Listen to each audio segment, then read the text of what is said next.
శుభ వివాహ కలెక్షన్స్, పెళ్లి షాపింగ్ పై భారీ బహుమతులు, పెట్టుబడి చీరలపై ప్రత్యేక ఆఫర్లు.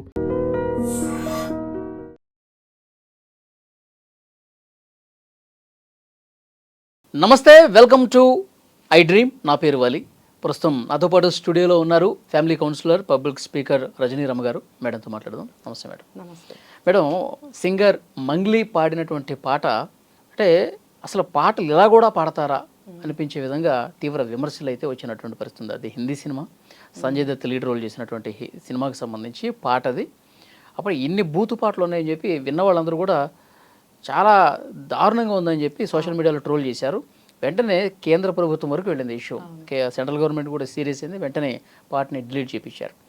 సో అంటే ఈ పరిణామాన్ని ఎట్లా చూస్తారు? అంటే రాసిన వాళ్ళని అనాలా, పాడించిన వాళ్ళని అనాలా, లేకపోతే నాకు ఇట్లా కావాలని చెప్పన్న సినిమా యూనిట్ని అనాలా? ఎక్కడ ఈ తప్పిదం కనిపించింది? అంటే ఇప్పుడు మన రాఘవేంద్రరావు గారు ఉన్నారు, అలీ గారు, మన తెలుగులో.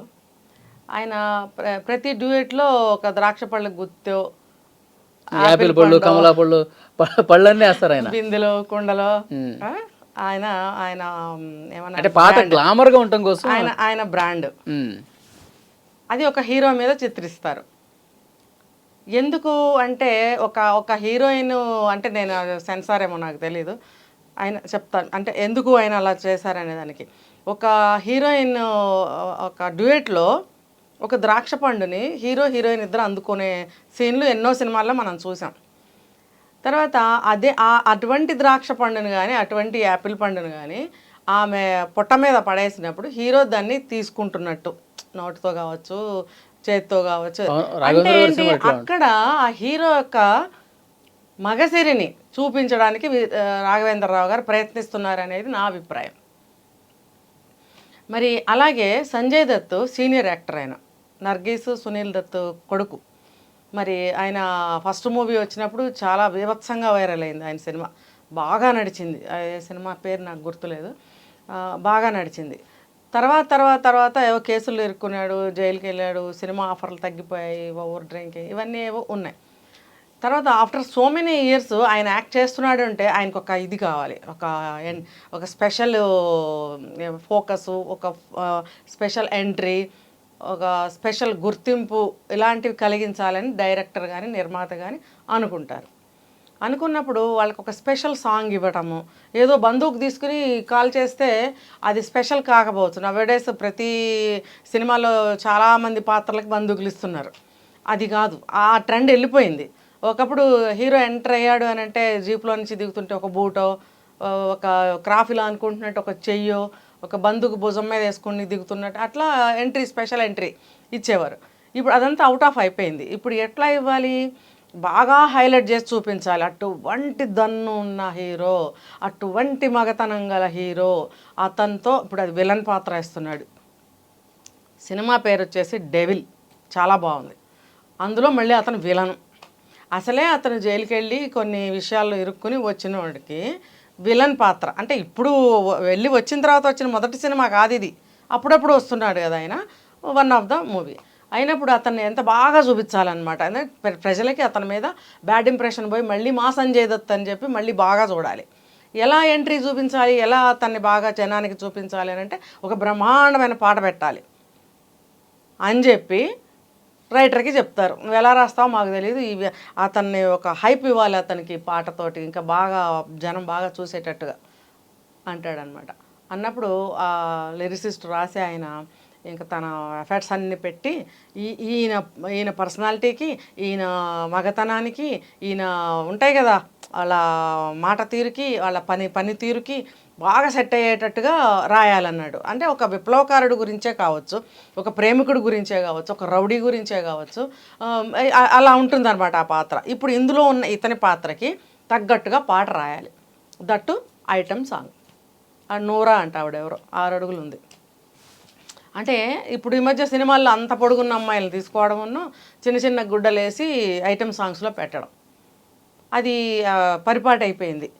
ఇతను కూడా చాలా హైట్ ఉంటాడు కాబట్టి ఆ జంట అలా బాగుంటుంది, దీని మీద ఇలా లిరిక్స్ రాయాలి అంటే ఫుల్ రైట్స్ ఇచ్చేస్తాడనమాట. ఎంత రైట్స్ ఇచ్చినా, ఎంత డబ్బులు ఇచ్చినా అది కొన్ని రూల్స్ అతిక్రమించి మనం రాయకూడదు సమాజాన్ని చెడగొట్టే విధంగా మనం రాయకూడదు. అంటే ఒక కలంతో రాసిన 2 అక్షరాలు బుల్లెట్స్ కంటే చాలా పవర్ఫుల్గా ఉంటాయి. అలాగే ఏ రాత అయినా సరే, ఇప్పుడు ఈ పాట ఇంత కాంట్రవర్సీ ఎందుకయిందంటే అందులో ఉన్న శబ్దాలు ఏవైతే ఉన్నాయో అవి అలాంటివి రాశారు. రాసినప్పుడు వాళ్ళు ఒప్పుకోవడము, దాన్ని చిత్రీకరించడము. డ్యాన్స్ డైరెక్టర్ కూడా వచ్చేసి మన సౌత్ అయిన రాజు సుందరం గారు, ఆయన తెలియని వాళ్ళు ఎవరో లేరు. ఆయన మళ్ళీ వచ్చేసి పాడింది కూడా మన తెలుగు అమ్మాయి. మరి మంగ్లీ అంటే మనకి ఒక తెలంగాణ ఆడబడచ్చు, ఒక బతుకమ్మ పాటలు పాడాలంటే ఆమెనే పాడాలి, తర్వాత శివుని పాటలు పాడాలన్నా ఆమె పాడాలి, తర్వాత మళ్ళీ ఇక్కడ మన ఈషా ఫౌండేషన్ వాళ్ళు 5 years నుంచి ఆమెతో పాడించుకుంటున్నారు శివరాత్రికి. ఆమె పాడితేనే ఆ ప్రోగ్రాం బాగా నడిచినట్టు. అంత బ్రాండ్ ఆమె తీసుకున్నప్పుడు ఇప్పుడు సడన్గా ఈషా ఫౌండేషన్ వాళ్ళు అవన్నీ ఎంట్రీ ఇవ్వలేదు. ఎందుకు? లాస్ట్ ఇయర్ ఆమె చేసిన రచ్చ, అక్కడ బర్త్డే పార్టీనా ఏదో చేసుకుంది, రిసార్ట్స్లోకి వెళ్ళి అక్కడ డ్రగ్స్ దొరికాయని రకరకాలుగా చెప్పారు. అప్పుడు వాళ్ళు ఆమెకు మళ్ళీ ఎంట్రీ ఇవ్వలేదని చెప్తున్నారు. అంటే అలాంటివి చేస్తూ ఉంటే ఆవిడకి పేరు డబ్బు అన్నీ కూడా వచ్చినాయి. ఇప్పుడు అంత పేరు మళ్ళీ తెచ్చుకోవాలంటే మనం ఇంకో విధంగా ఎఫర్ట్ పెట్టాలి, ఇంకో విధంగా మనం స్టెప్ తీసుకోవాలి అనేటువంటి ఒక అజ్ఞానమైనటువంటి నిర్ణయం తీసుకోవడం వల్ల ఈ పాట పాడటం జరిగిందని నేను అనుకుంటున్నా. ఆ పాట పాడేటప్పుడు కూడా ఈ పదాలు కరెక్ట్ లేవు కదా, ఈ పదాలు నేను పలకలేను అని ఎవరికి వాళ్ళు అనుకోవాలి కదా, రాసేవాళ్ళు అనుకోవాలి, పాడేవాళ్ళు. నేను అందుకనే చెప్పా, ఒక్కసారిగా అంత పెద్ద స్థాయి నుంచి ఆమె కిందకి పడిపోయినప్పుడు మళ్ళీ ఆ స్థాయిని అందుకోవాలంటే వెనక ముందు చూడకూడదు, అది ఏదైనా సరే వెళ్ళిపోవాలి అంతే. అందుకని ఈ పాటకు ఒప్పుకుందని నేను అనుకోండి. ఎందుకంటే ఆ పాటతో మళ్ళీ తను ఫేమ్లోకి రావచ్చు, ఆ పాట కూడా బాగా వైరల్ అవ్వచ్చు, నాకు మళ్ళీ పేరు రావచ్చు అనే ఉద్దేశంతో ఒప్పుకుని ఉండొచ్చు.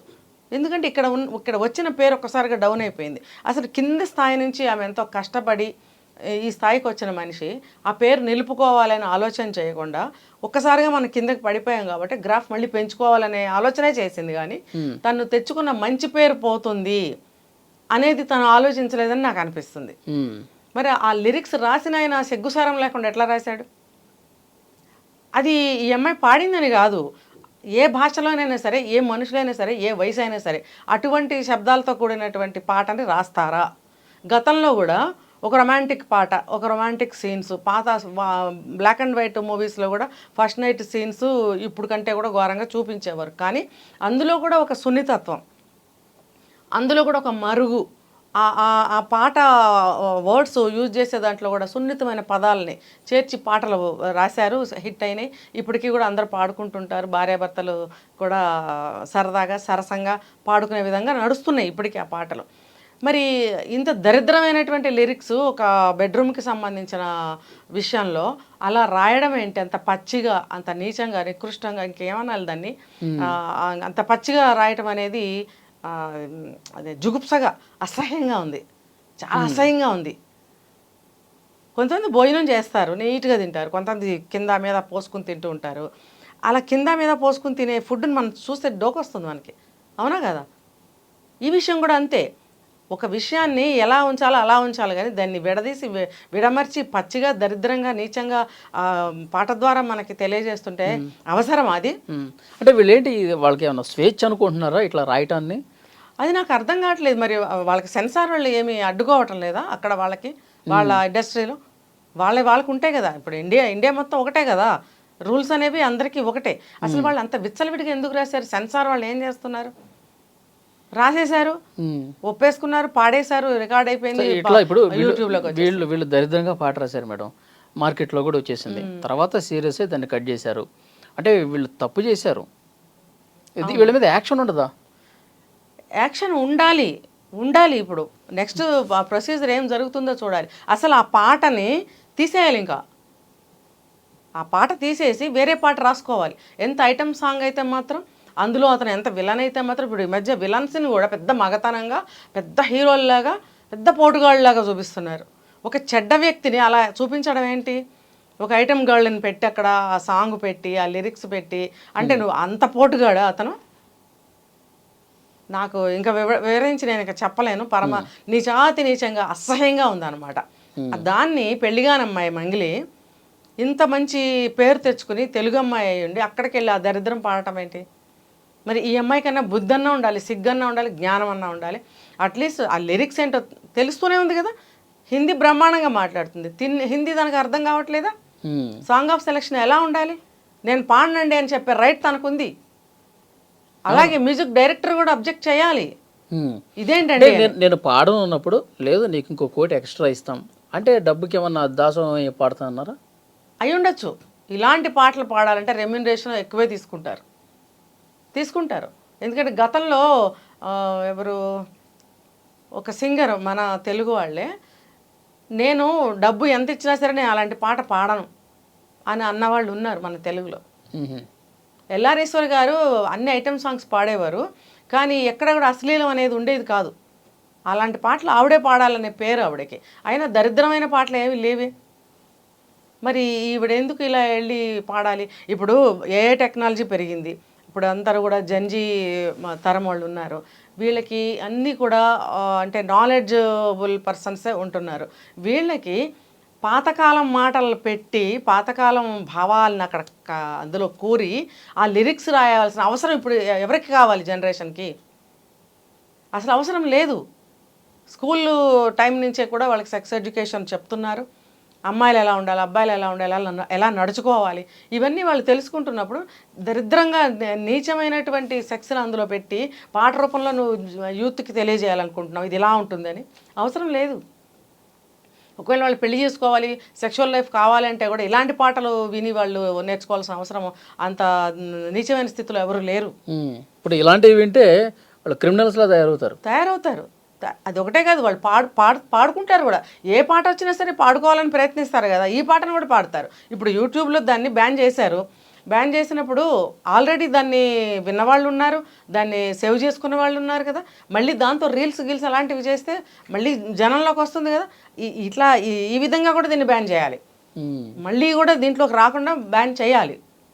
మరి ఎంతో మంది కంప్లైంట్స్ ఇచ్చారు కాబట్టి దాన్ని సీరియస్గా యాక్షన్ తీసుకోవాలి మేడం. ఎందుకంటే సినిమా యూనిట్ ఇందులో పాడినోళ్ళు రాసినోళ్ళు అందరూ కనీసం ఒక సంవత్సర కాలం పాటు వీళ్ళు సినిమాల్లో పని చేయకుండా అలాంటి యాక్షన్ తీసుకోవాలి. అవును, ఖచ్చితంగా. ఇప్పుడు పాడిన ఆవిడకి 50% అంటే రాయమన్నవాడు రాసినవాడు వాళ్ళు ఒక రకంగా నేరస్తులు అనుకుందాం, లేదా తప్పు చేసిన వాళ్ళు అనుకుందాం. కానీ ఈవిడ ద్వారా ప్రపంచంలోకి వచ్చేసింది కదా అది వైరల్. ఈవిడది ఎక్కువ తప్పుగా అనిపిస్తుంది. అక్కడ రాసేవాడు దూకమనేవాడు దూకమంటాడు, మనం తెలుసుకోవాలి కదా ఎంత లోతుంది అనేది. మరి అది ఆవిడ తెలుసుకో, చిన్నపిల్ల ఏం కాదు కదా. ఎందుకు పాడాలి ఒక ఆడపిల్ల అయి ఉంటే అసలు అలాంటి పాటలు? ఎంత దరిద్రమైన లిరిక్స్ అంటే ఇప్పుడు చాలామందికి క్యూరియాసిటీగా ఉండొచ్చు, కానీ అది తెలియచేయటం కూడా తప్పే మనకి. కానీ ఆ అమ్మాయి ఎటువంటి పాట పాడి అంత తప్పు చేసింది అనే సందేహం అందరికీ ఉంటుంది. కాబట్టి ఆ లిరిక్స్ నేను ఒక 4 లైన్స్ చెప్తాను, హిందీలో మాత్రమే చెప్తాను, అర్థమైన వాళ్ళు అర్థం చేసుకుంటారు, లేదు. కానీ అది చాలా అంటే చాలా హీనంగా, హేయంగా, దరిద్రంగా, అసహ్యమైనటువంటి పాటను ఆ అమ్మాయి పాడి తనకున్న పేరు పాడు చేసుకుంది. అది చాలా చాలా తప్పు. ఇంతవరకు ఆ అమ్మాయి కానీ ఆ మూవీకి సంబంధించిన వాళ్ళు కానీ ఎవరు కూడా స్పందించలేదు. కనీసం ఒక మాట కూడా బయటకు వచ్చి చెప్పలేదు. అంటే వాళ్ళు కూడా ఒక ఆలోచించుకుంటున్నారనమాట, ఎట్లా మనం రెస్పాండ్ అవ్వాలి దీనికని. ఇందులో తప్పే ఉంది అని అంటారా? ఇందులో తప్పే ఉంది అని అంటే పెద్దవాళ్ళు ఉంటారు, సామాజికవేత్తలు ఉంటారు, చెప్పు తీసుకు కొడతారు. ఇంకా వాళ్ళు ఉన్నారు, ఉండబట్టి సమాజం కాస్త బాగుంది. మీ ఇష్టం వచ్చినట్టు ఎవరిష్టం వచ్చినట్టు వాళ్ళు ఉంటాము చేస్తామంటే సామాజికవేత్తలు ఊరుకోరు, ఆధ్యాత్మికవేత్తలు ఊరుకోరు. ఇంకా వాళ్ళు తప్పు చేసామని చెప్పి ఫీల్ కావట్లేదు, లేదంటే పాటికి క్షమాపణ కోరేవాళ్ళే. క్షమాపణ కోరితే ఏమవుతుంది? ఆ పాటను తీసేయాలి, ఎక్కడ వినపడకూడదు, సినిమాలో నుంచే తీసేయాలి, ఆ లిరిక్స్ కొట్టేసి చింపేసి పారేయాలి. ఏదైనా వేరే పాట పెట్టుకోండి. ఇప్పుడు ఐటమ్ సాంగ్స్ ఎన్నో ఉన్నాయి కదా. ఊ అంటావా అనే పాటలో చంద్రబోస్ గారు ఏం చెప్పారంటే, ఏంటండి ఇలాంటి పాట రాశారని ఎవరన్నా అనుకుంటే అలా కాదు, ఇందులో ఎంతో అర్థం ఉంది. ఇప్పుడు మగ బుద్ధి గురించి నేను రాశాను, ఒక మగవాడిని అయ్యుండి. అది ఐటమ్ సాంగ్ కాబట్టి ఆ అమ్మాయి ఆ విధంగా ఎక్స్ప్రెస్ చేసింది, ఆ పాటకి చాలా ఆదరణ వచ్చింది. ప్రతి ఒక్క పదంలోనూ మగవాడి కుక్క బుద్ధిని ఆయనే చెప్పారు, అందులో నేను పెట్టడం జరిగింది అని ఆయన అన్నారు. అయితే ఇప్పుడు దురదృష్టం ఏంటంటే ఈ పాట, హిందీ పాటని తెలుగులోకి మన చంద్రబోస్ గారే రాశారు. అంటే అటువంటి అసభ్యకరమైనటువంటి పదజాలాలు లేవు, 1-2 ఏదో ఉన్నాయని అన్నారు. ఏమైనా సరే అంత కాంట్రవర్సీకి గురైన ఆ సాంగ్ని తెలుగులోకి తర్జుమా చేసి, లేకపోతే తెలుగులో ఇంకో విధంగా రాస్తాను అని ఈయన ఒప్పుకోవడం అనేది నాకు నచ్చల పర్సనల్గా. ఆయన ఆస్కార్ అవార్డీ, ఆయన మంచి మంచి పాటలు రాశారు. ఏ పాట రాసినా ఎంతో భావంతో ఎంతో బాగుంటాయి. మరి ఇలాంటి పాటని తెలుగులో ఇంకో విధంగానైనా సరే రాయటం అనేది ఐటమ్ సాంగ్ నాకు నచ్చల. ఎందుకు ఊ అంటావా అనే పాట హిట్ అయితే మాత్రమే ఇంకోటి అవ్వాలని ఏమైనా ఉందా? అది అర్థవంతంగా ఉంది, మగవాళ్ళ బుద్ధి గురించి రాశారు. ఇది అలా లేదు కదా, మరి ఏమని రాసి ఉంటారు ఆయన? కాబట్టి ఆయన తెలుగులో రాస్తానని ఒప్పుకోవడం అనేది నాకు పర్సనల్గా నచ్చలేదు. ఇంకపోతే ఈ సాంగ్ని ఒక ఆడపిల్ల సిగ్గు విడిచి ఒక ఫీల్ తోటి పెద్ద వాయిస్ తోటి పాడటం జరిగింది. నేను హిందీలోనే చెప్తాను, నేను చాలా సిగ్గుపడుతున్నాను హిందీలో చెప్పడానికి కూడా. అయినా కూడా జనానికి తెలియాలి ఆ అమ్మాయి చేసిన తప్పు ఏంటనేది. ఓకే, నేను చెప్తాను ఏంటంటే, పెహలే ఉఠాలే అందర్ ఓ డాలే, नीचे एक बूंद न गिराए खाली करके निकाले, मुझ पे न गिराना मुझ लगता है डर, भेद खुल जाए ना समर के घर. ओके, समल के घर, चूसेगा या छाटेगा जो करेगा कर, तेरे बाटिल पे पड़ेगा किसी का नज़र. ఇది ఇలా చదివినందుకు కూడా నేను చాలా సిగ్గుపడుతున్నాను. కానీ ఒక ఆడపిల్ల వెళ్ళి అలా పాడటం అనేది ఆ అమ్మాయికి మరి బుద్ధి ఎలా చెప్పాలి ఏంటి? బయటకి వచ్చి ఈ పాటని క్యాన్సిల్ చెయ్యండి అని ఆమె చెప్పాలి. ఎందుకంటే నేను తెలుగు అమ్మాయిని, నా పరువు ప్రతిష్టలకు సంబంధించిన విషయం. ఇవాళ ఏదో ఒక పాట పాడాను మొదటిసారి, దీంతో నేను నా అభిమానుల్ని కానీ నా ప్రాంతీయతను కానీ నేను పోగొట్టుకోదలుచుకోలేదు. కాబట్టి దీన్ని క్యాన్సిల్ చేయండి అని అక్కడ ఆ అమ్మాయి పోరాడాలి. కావాలంటే మీరు ఒక మంచి లిరిక్ ఐటమ్ సాంగ్ రాసుకోండి, అది బాగుంటే నేను పాడతాను అని చెప్పాలి. డబ్బు ఇంపార్టెంట్ కాదు, మంచి పేరు ఇంపార్టెంట్, చెడ్డ పేరు ఇంపార్టెంట్ కాదు. ఇప్పుడు నన్ను అడిగితే వాళ్ళందరూ కూడా రావాలి మేడం. అందరూ ఒక మీడియా సమావేశం ఏర్పాటు చేసి మా వల్ల తప్పు జరిగిపోయింది అని చెప్పి వాళ్ళు మీడియా ముందుకు రావాలి. దీన్ని ఈ పాటని డిలీట్ చేయడంతో పాటు సమాజానికి క్షమాపణ కోరాలి. ఎవరు రాసినోడు రాయించుకున్నాడు. మళ్ళీ డ్యాన్స్ డైరెక్టర్ ఎవరు? మన రాజు సుందరం గారే. మన తెలుగులో కూడా ఎన్నో చేశారు ఆయన. నన్ను అడిగితే చంద్రబోస్ గారు కూడా అది క్యాన్సిల్ చేసుకుంటే మంచిది, లేకపోతే ఇది ఇంకో రకంగా కాంట్రవర్సీ అవ్వచ్చు. దీనికి ఏంటంటే ఆల్ ఇండియా ఫిల్మ్ అసోసియేషన్ వాళ్ళు, తర్వాత వినీత్ జిందాల్ అనే అడ్వకేట్ గారు, వీళ్ళందరూ కూడా కంప్లైంట్ ఇచ్చారు. ఇవ్వటం వల్ల దాన్ని ఆపడం జరిగింది సుప్రీంకోర్టు వాళ్ళు. అంటే వీళ్ళకి తప్పితే ఎవరికి అవేర్నెస్ లేదా సమాజం పట్ల? విని కేకలు పెట్టుకుని విజిల్స్ వేసుకుని పాడుకుంటున్నారు. ఇప్పుడు ఈ పాట సేవ్ చేసుకున్న వాళ్ళు మళ్ళీ ఎక్కడైనా వైరల్ చేస్తే దాన్ని కూడా బ్యాన్ చేయాలి. ఎక్కడ ఈ పాట వినబడటానికి వీలేదు. అంటే యూత్ని చెడగొట్టడానికే ఈ సినిమాలు ఉన్నాయా? ఇప్పటికే చాలా చెడిపోయింది వలి గారు సమాజం, ఈ సినిమాల వల్లే చెడిపోయింది. సినిమా వాళ్ళు తీసేది ఏ సినిమా అయినా సరే సమాజానికి ఉపయోగపడేదిగా ఉండాలి. కోర్టు మూవీ తీశారు, ఎంత బాగుంది. ఒక బలగం తీశారు, ఎంత బాగుంది. మరి ఎందుకు ఎందుకు తీయరు? ఒక యూత్కి ఎంత ఒక హెచ్చరిక అయ్యింది కోర్టు మూవీ. అంటే కొంత లా అండ్ ఆర్డర్ గురించి కూడా కొంత పాఠ్యాంశాల్లో చేర్చాలి అనేది అందులో ఒక మెసేజ్ కూడా ఇచ్చారు. చాలా బాగా నచ్చింది నాకు. అదే తెలియకపోవటం వల్లే కదా టీనేజ్ పిల్లలు వెళ్ళి తప్పులు చేస్తున్నారు. ఇప్పుడు ఇలాంటి పాటలు టీనేజ్ వాళ్ళు ఏంటి, పెద్ద యూత్ ఏంటి, ఎలా చెడిపోతారు. ఈ పాటలు పాడుకుంటూ తిరిగితే పరువేం కాను రేపు పొద్దున్న రోడ్డు మీద. ఒక ఫంక్షన్ జరిగితే చాలండి ఐటమ్ సాంగ్సే పెడుతున్నారు అక్కడ. కర్మగాలి ఇలాంటి పాటలు పెడితే వెళ్ళిన వాళ్ళు సిగ్గుతో తలదించుకొని పారిపోయి రావాలి.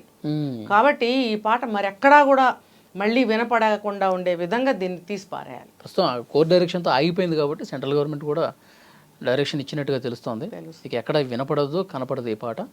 చేసిన వాళ్ళని మాత్రం శిక్షించే విధంగా, వాళ్ళకి బుద్ధి వచ్చే విధంగా ఏదో చేయాలి. ఏం లేదు, మంగ్లీ ఆ పాట క్యాన్సిల్ చేయమని రిక్వెస్ట్ చేయాలి. అక్కడ ఆవిడ తీసుకున్న డబ్బును కూడా తిరిగి ఇచ్చేసి ఆ పాటను క్యాన్సిల్ చేయండి అనాల్సిందే. ఎందుకంటే ఆమె తెలుగింటి బిడ్డ.